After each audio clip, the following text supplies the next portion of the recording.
Dear student अस्सलाम वालेकुम। जैसा कि आज हमारा टॉपिक है what is difference between animal cell and plant cell.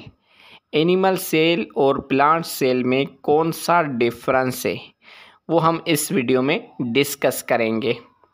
Animal cell में जो न्यूक्लियस होता है वो सेंटर पर होता है, लेकिन प्लांट सेल में जो न्यूक्लियस होता है वो थोड़ा साइड पर होता है।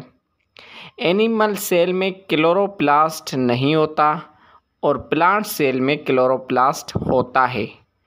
क्लोरोप्लास्ट किस लिए होता है?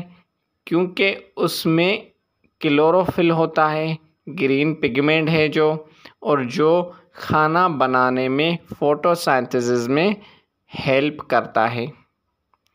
एनिमल सेल में वैक्यूल्स होते हैं छोटे छोटे, लेकिन ज़्यादा वैक्यूल्स होते हैं।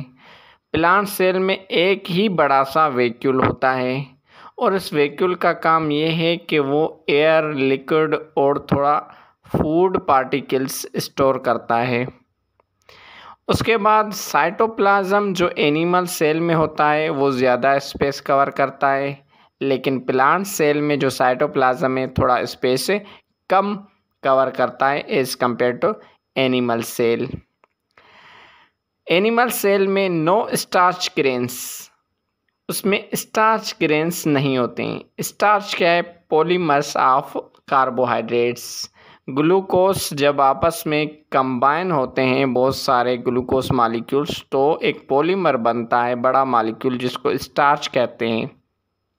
और वो स्टार्च के ग्रेन्स, दाने जो हैं, वो एनिमल सेल में नहीं होते।